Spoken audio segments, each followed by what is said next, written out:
Hello Internet, I'm the hero of Julios once again with another One Piece chapter summary. This week's chapter is chapter 1015, Chains. The cover art this week is Senor Pink being taken away by a stork, mistaking him for a baby due to his getup. He seems to be pretty chill about it though. He's a little too hard-boiled to care about being whisked away by some bird. And without further ado, let's get into the actual chapter. So, chapter begins with Luffy, where we last left him, sinking to the bottom of the ocean, and Chopper lamenting that Luffy, got hit by Kaido, got taken down. Even with Queen biting into his shoulder, Chopper is still more concerned about the fate of his captain. As Queen goes to finish Chopper off, and Sparrow's got the launch of arrows coming, fortunately for us, right in the nick of time, Sanji comes in and just wallops Queen in the face, causing his giant brachio neck to spin helicopter style and take every arrow that was coming down. So it's like a perfect catch kind of thing. Nice little barrier that popped up, took out all the arrows. Queen got hurt. Sparrow's in shock. A little bit before this, we actually see Sanji using Zoro like a baseball bat as a weapon, which is pretty funny. But with that, Sanji and Queen are starting to square up against each other, and Chopper's looking at Sanji, and he's like, Sanji, did you hear about Luffy? And Sanji goes, Chopper, how many times has this happened? And if you really think about it, like we take a look back at throughout One Piece, Luffy has been thrown underwater by Arlong. He has been stabbed through by Crocodile, dehydrated by Crocodile. Rob Lucci managed to make him fall to the ground. Gecko Moria tricked Luffy all the way into the woods, before that stealing Luffy's shadow and knocking him unconscious. Let's see, Smoker caught Luffy, Caesar's caught Luffy, Doflamingo even managed for a short time to distract Luffy with Ace's Devil Fruit. Let's see, even Caesar has caught Luffy by removing all the oxygen from the area. So it's not like, I understand the samurai being scared. I understand the turncoat Kaido pirates being scared. I understand Kaido's forces being confident. But if you really think about it, Luffy has lost so many times that anyone who is truly aware of Luffy is basically numb to that. Like, numb to the notion of Luffy actually losing. We get another moment of Queen referring to Sanji as Judge's son, while the two of them are squaring up to fight each other, implying once again that Queen might be a part of that historical science group that Judge was a part of with Vegapunk. And, once we meet Vegapunk, we'll learn more about Judge and Queen. Or heck, maybe we'll get a Queen flashback during this fight with Sanji, because yes, 20 years ago, Queen was a part of Kaido's crew, but with this history with Judge, it seems more and more obvious that Queen had a history before Kaido. And I'm very interested in hearing that, either during this arc or during the Vegapunk arc whenever it comes. We then cut to Kinemon taking another stand against Kaido. Now, it's actually pretty impressive considering Kaido, walloped Luffy in Gear 4th, knocked him out instantly, and Kinemon stands up again after taking a direct hit from Kaido. We see a brief flashback of him and Momonosuke getting used to calling each other father and son, even though that's not, true due to Odin. But you can see that Kinemon was most loyal to Odin, and even among the Scabbards, he is still most loyal to Momonosuke. It's pretty touching. Kaido even tells him, you really got to just accept when you've lost. What is this? 5 seconds that you're gonna buy them? Who cares? You're not just. The problem with losing is that a lot of people don't know when to accept it, and we see a silhouette of Kaido just stabbing through Kinemon. And while I don't think he's dead, because dying doesn't happen horribly often in one. It happens enough that when a character dies, we're all ready to accept it. But usually the death of a character is super ceremonial. Like, look at Yasuie when he died, and even then, he might not have died. Ace, Whitebeard. So, on screen, not flashback death. Basically, what I'm trying to say is don't worry too much about Keen. He's probably fine. Probably.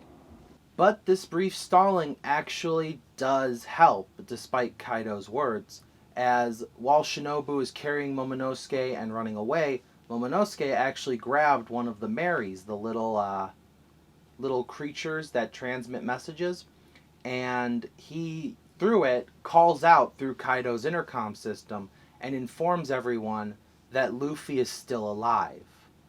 And the reason Momo knows this is because while Luffy was under the water, that's why Momonosuke was having such a huge headache.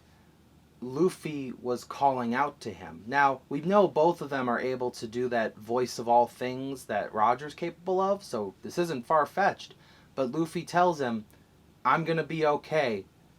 Tell everyone to keep fighting. So Momo tells them, keep fighting. Even if you're on your last legs, keep fighting as hard as you can. Luffy is alive, and he is going to come back and kill Kaido.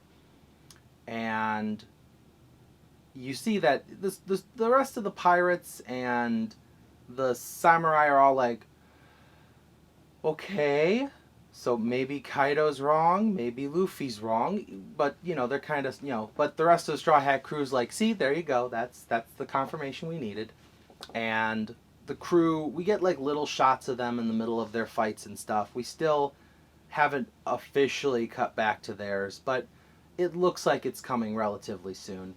It seems like maybe the Straw Hat fights will go alongside this other fight that has started to be built up and is probably going to come to a head in the next chapter or so.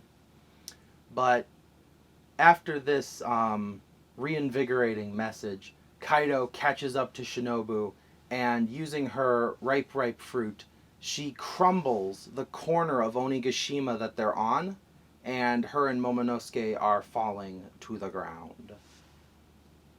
Which is good. I mean, it's a good getaway plan. Kaido can fly, but Shinobu can glide. So as long as someone comes to distract Kaido, and speaking of which, as Kaido's about to go after him, he hears from up above, someone calls out his name, and he looks up, and who is it but Yamato, the daughter of Kaido.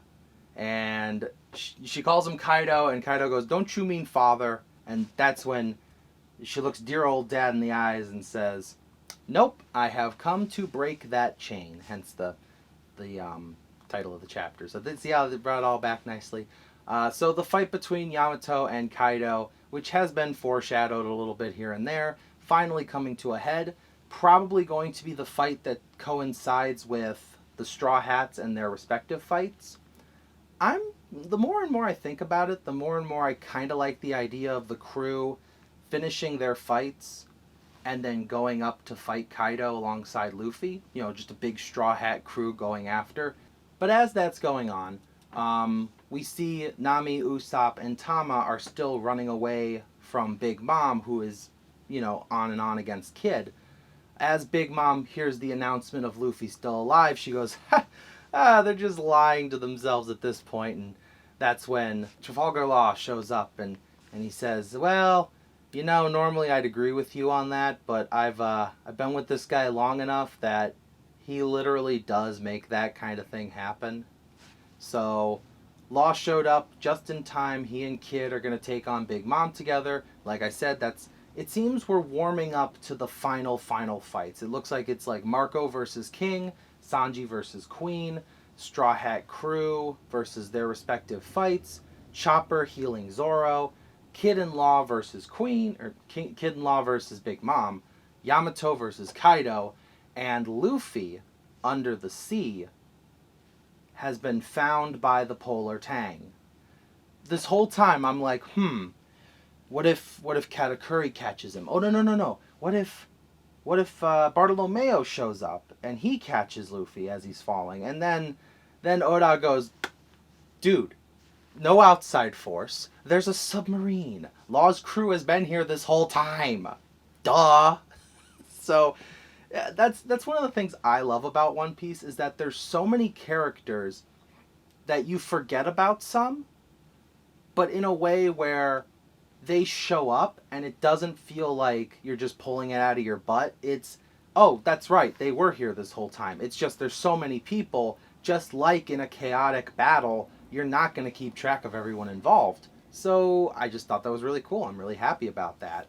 The final piece that I was holding off till the end, I made the thumbnail about it, but Nami, as she's running, she hears from her climate act, "Oh, good, Straw Hat Luffy's alive!" And she looks down, and there is a face on the climate act. So, we got the best of both worlds. Big Mom thinks Zeus is dead. She's not going to chase after Nami anymore. Nami now has a fragment of Big Mom's soul, which could come into play at any time later in the series.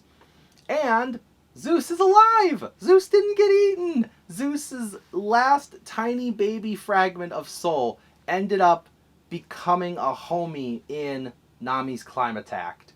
And it's not like the other homies where when Big Mom tells them to do something, they do it. It's like Zeus. It's a fragment of Big Mom's soul. It has a will of its own, which means when Nami inevitably ends up duking it out with Big Mom or one of Big Mom's kids or something, it's not the kind of homie that's going to obey. It's the kind of homie that's going to listen to Nami. Which means I should probably update my How to Play as Nami video. I'm saving all that for after Wano, but that was one of the cooler parts of this chapter, in my opinion. So I'm happy about that. It's nice to see all the fights are coming together. Luffy and Kaido round 3 coming soon. And for now, let's sit back and enjoy a good old family bonding / brawling. Thank you for watching as always, and I will see you in the next video. This is the Hero of Julios, Xing out.